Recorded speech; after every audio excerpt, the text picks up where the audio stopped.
Good morning and welcome to the podcast, to the channel. Yep. This is the Hunt Studio. My name is Hunter, and the podcast name, this podcast has been officially dubbed Car Thoughts. Car Thoughts simply because I find myself consistently in my car having thoughts, and I will take these thoughts and then put them somewhere.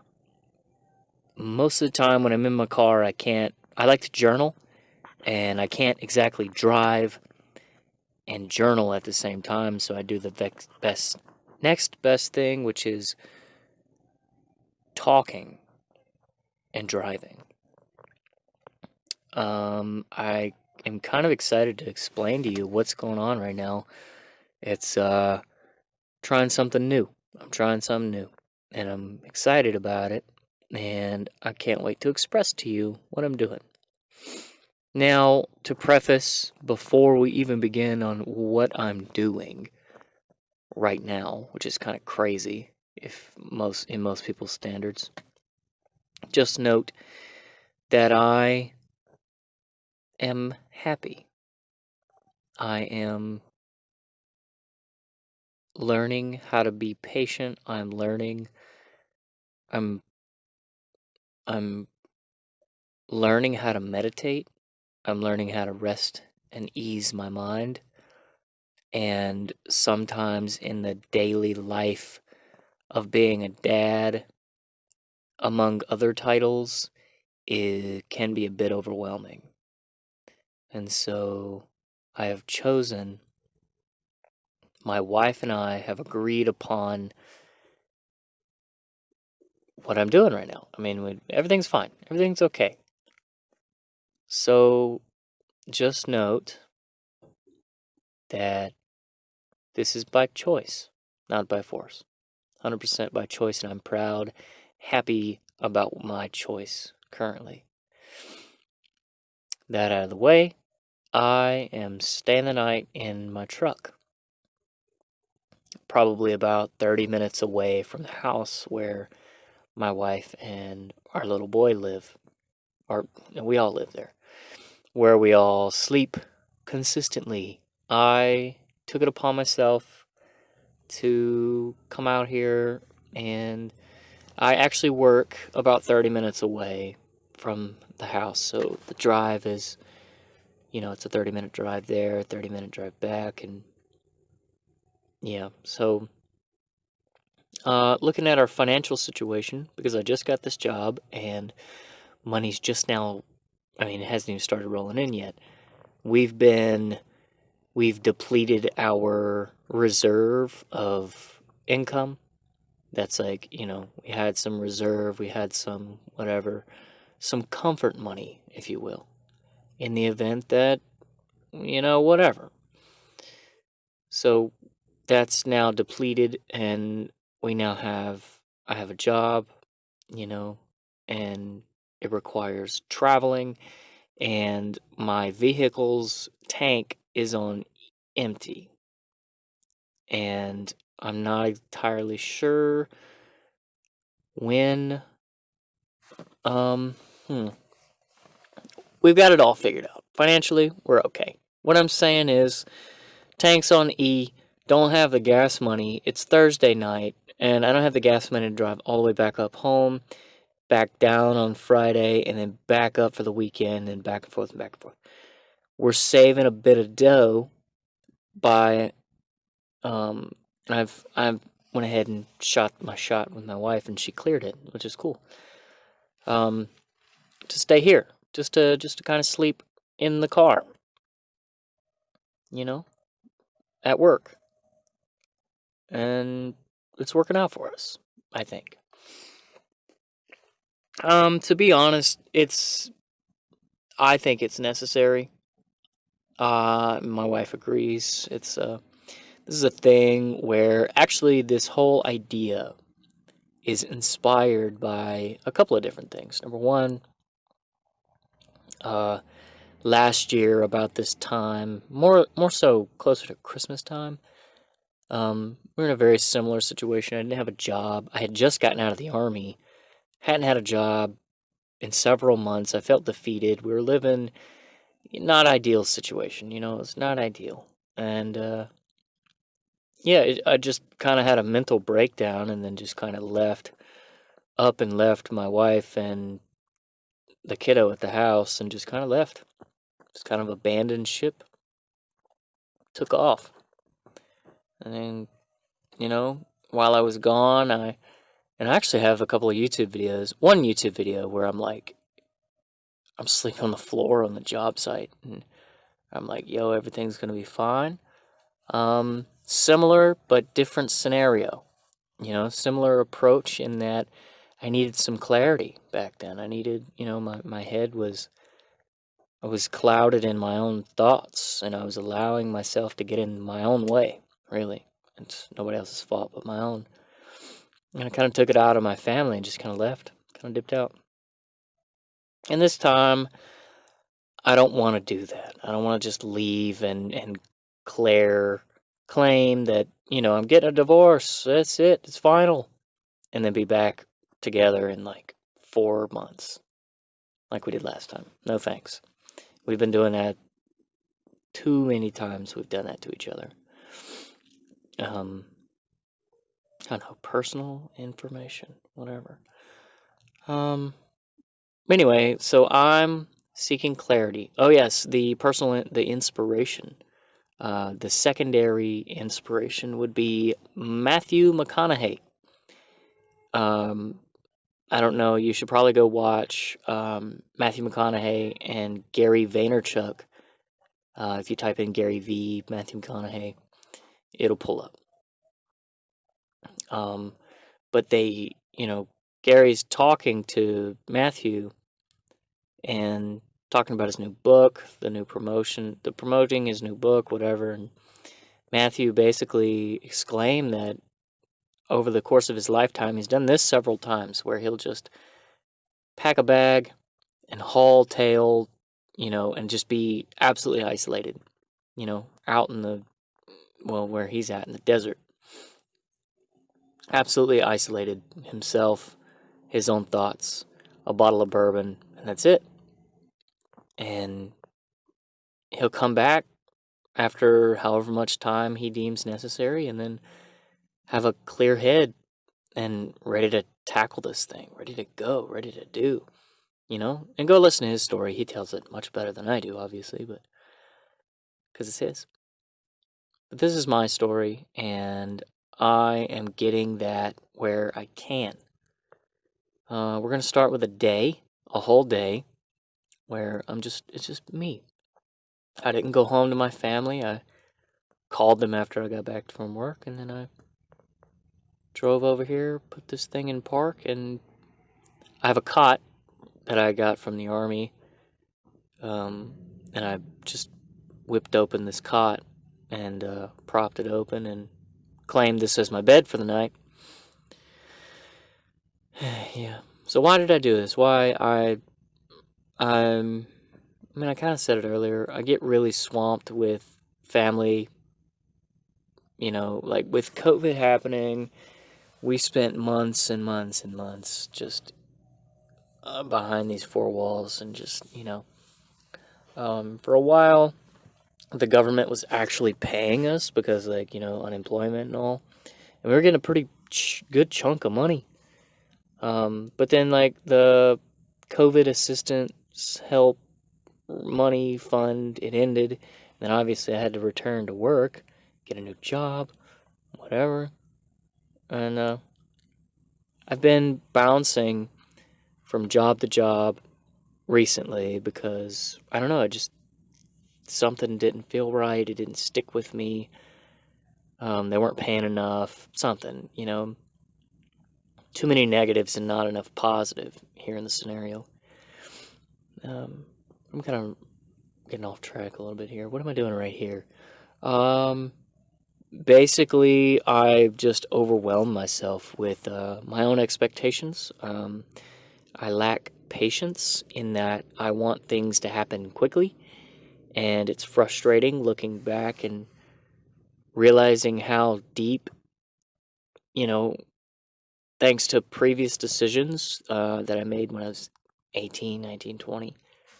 Um, my wife and I are like $40,000 in debt, and it's stressful to think about how much debt that we actually have, how long that's going to pay off, and the fact that I can't grow a business with a clear conscience knowing that I have all of this like hidden fees under my belt. It's like and that, I'm really pushing to grow and to, expand and just really invest in myself and invest in the things I care about, and it's hard to grow with a clear conscience when I have all this debt amounted. And so I let it drive me crazy. And it gets, these financial situations, these scenarios get in the way of mine and my wife and my kids' relationships. It prevents me from enjoying the day to day, like this one thing, like a small, and this isn't like, it's accumulated, sure, but it's like 4 different decisions over like a 5-year window that cost us $10,000 a piece. Like, what? Are you serious? $10,000? Why? What? First off, why did we ask for that much money? Why did we ask for an item that costs that much money? We didn't know what to do with it. And number 2, why would a bank be stupid enough to hand an 18-year-old kid a $25,000 car when all I did was ask and sign and say I promised to pay this thing?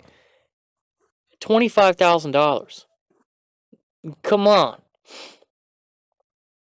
Maybe I was 21 when that happened. 21 years old when I got my first real car. My first brand new car was Ford Fusion, straight off the showroom floor. And you want to hear a secret? I don't have that car anymore. I have a car that I now paid for. I paid cash for it, and it's mine, and I never have to worry about it getting swiped out from under me again, because I learned that the hard way. So right now, I'm just overly swamped. Me personally, I'm overly swamped with just crap, like stuff that's getting in the way of me enjoying the things in life that I'm supposed to be enjoying. Like, for example, my little boy, my son, who runs up to me and says, "Look at this, Daddy. Look at this thing." And I'm like, get out of my hair. I'm stressed the hell out. And usually when I'm stressed the hell out, it's about money. It's always about, every time it's about this debt that we've racked up and just, what? Fortunately for us, we have realized that this is an issue. It has become a big enough issue to where we got to stop it. I desperately want to stop this, and so we are. And it's hard to justify, like, we want things in life. We want to obtain physical possessions for the sake of having them, I suppose. But there's things like, studio lights that I would love to have. I don't need them. I would love to have them for consistency and for content sake. I would love to have a set of studio lights that just chill in the studio, so I don't have to hunt around a window for the best lighting, the right time of day. So I just turn the lights on and haul with it, But it's hard to justify that purchase when all of this debt is just racked up on top of us. And, it's just hard to do so. It's hard to grow a business. It's hard to grow something you care about when, you got other things. You got previous priorities in line. And honestly, this isn't Like, this isn't even an option. This is non-negotiable. I have to pay this off. I have to, and I will. It's going to go away. It's going to take a couple of years, but it's going to go away. And I'll tell you why. It's because, I mean, other than the reason that I explained, it's just like, I was raised in church. I was raised as a Baptist, although I don't claim to be one. I still claim to be a believer, and I like to refer to the Bible when I'm like, if I'm ever trying to like do stuff on my own and this isn't working out, where do I turn to? The first place I usually look is the Bible. And what's it say about money? It says, it says that the borrower is slave to the lender. Meaning, if you borrow money from me, you're my slave. I own you. You work for me now. And it also, I read up on several different things about money, and basically it justifies the purchase of, like, it says that to be wealthy, like, people who save little increments at a time will be wealthy. People who try and get rich quick will not. They'll be poverty stricken for the rest of their lives.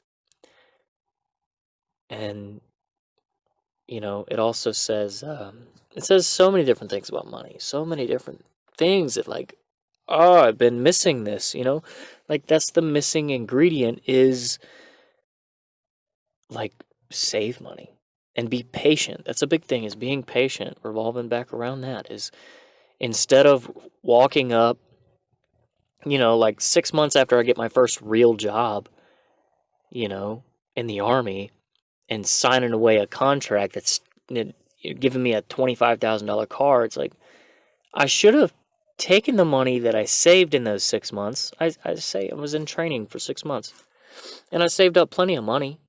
It was like, it wasn't a ton. It was like $2,500.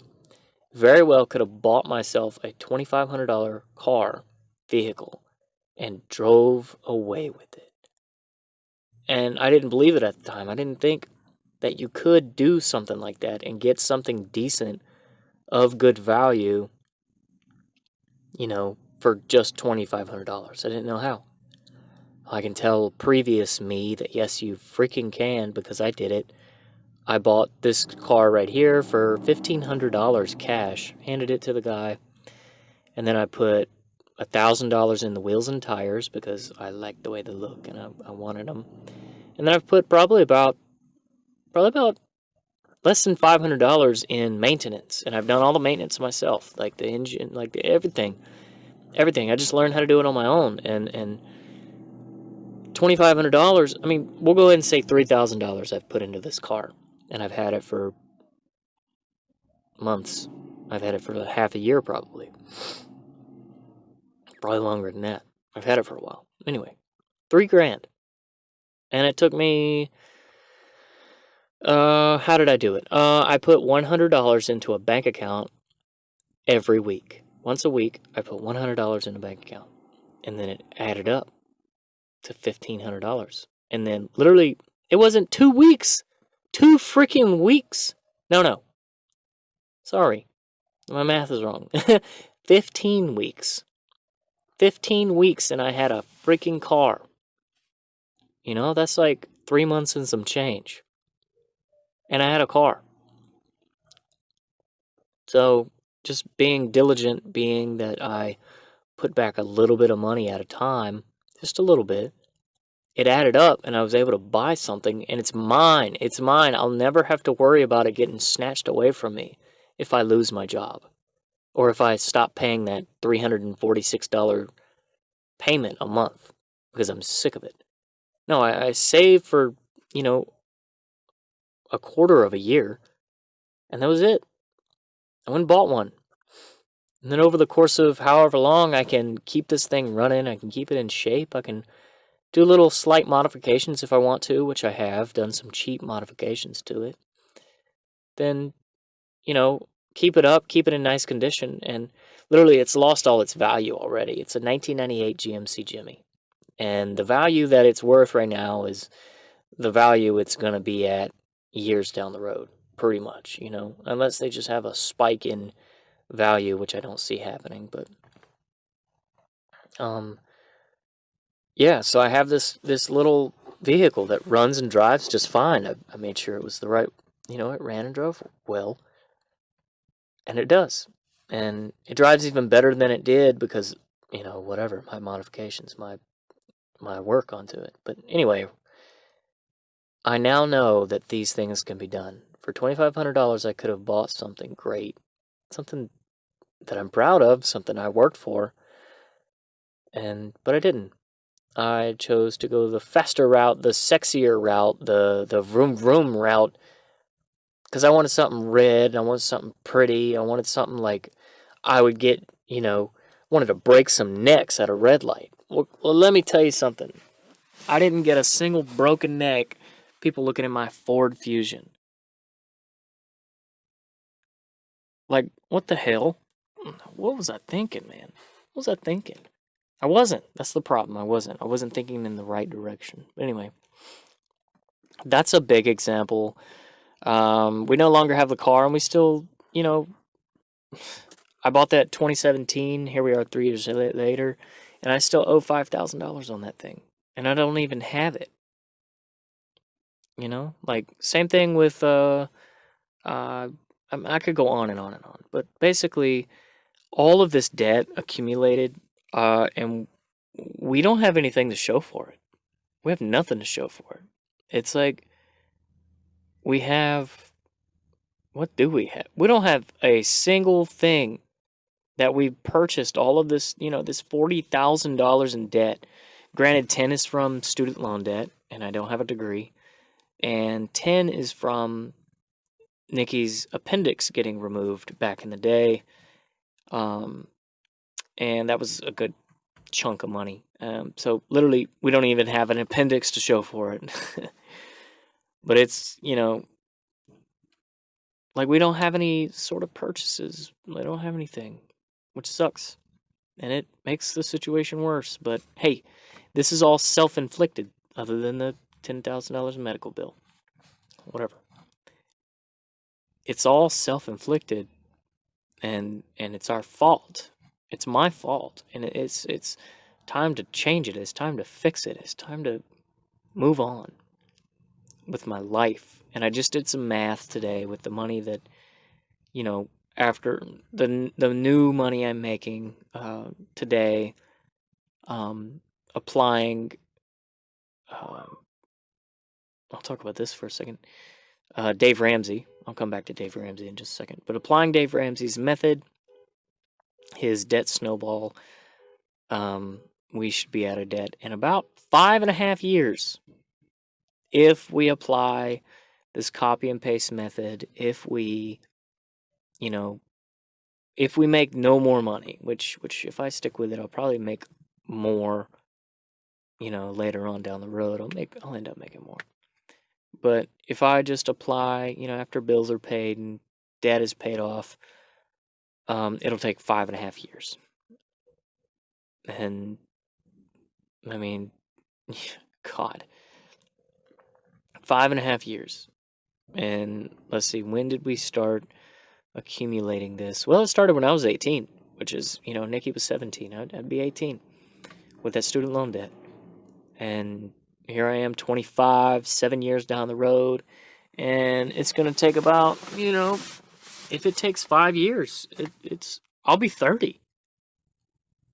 So 12 years of living in debt, just living in owing someone else somebody, which in turn prevents me from building something of value for myself, my children, and my children's children. That's nuts, if you ask me. Freaking crazy. And that's not something I'm not, it could be worse. It could be $100,000 in debt.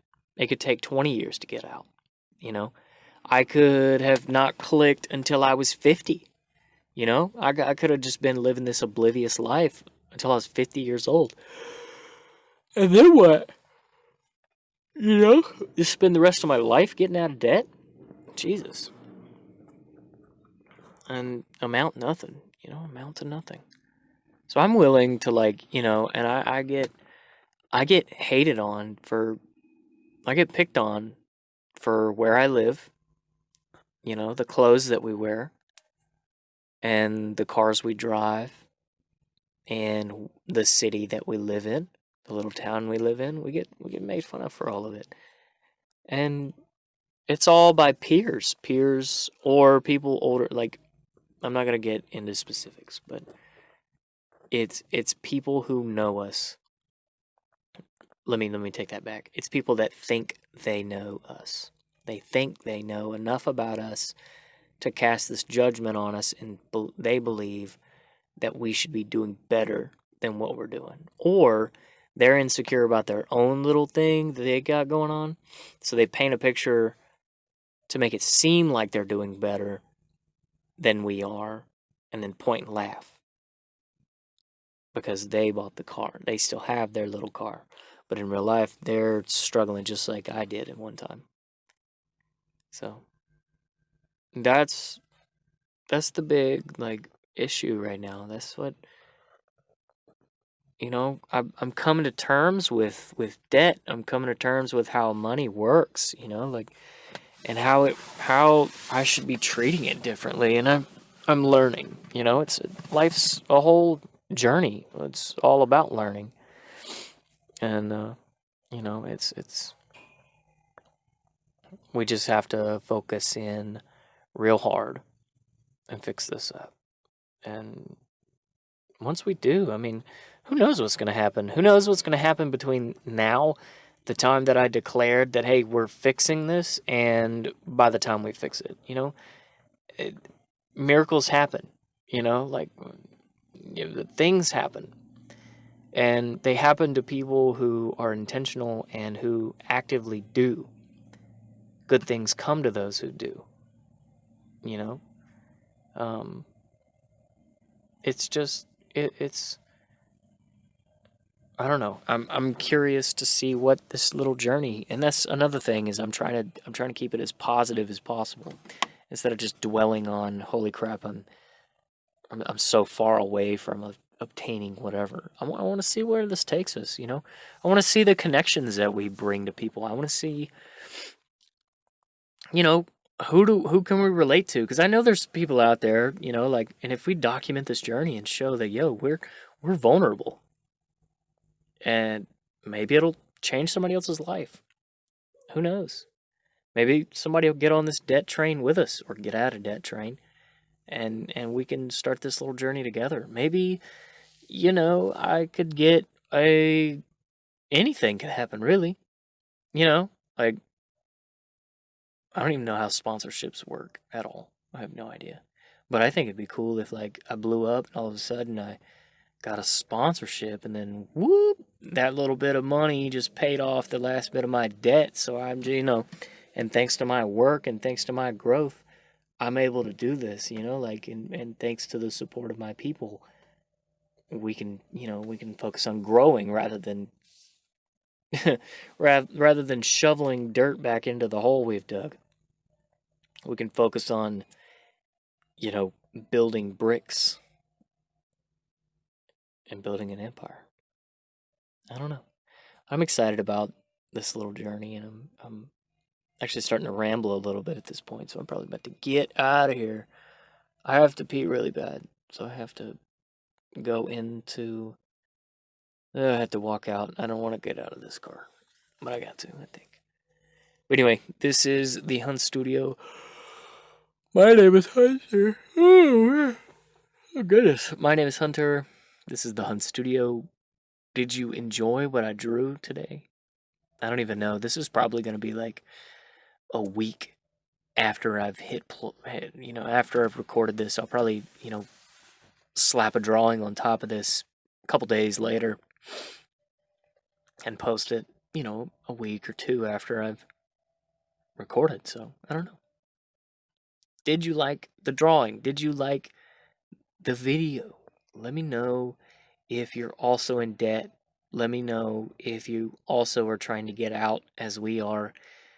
And yeah, just feel free to reach out, because we're all in this together, you know what I mean? We're put on this earth to love one another, and yeah, so that's what I'm gonna do. Anyway, see ya. Bye. Bye bye.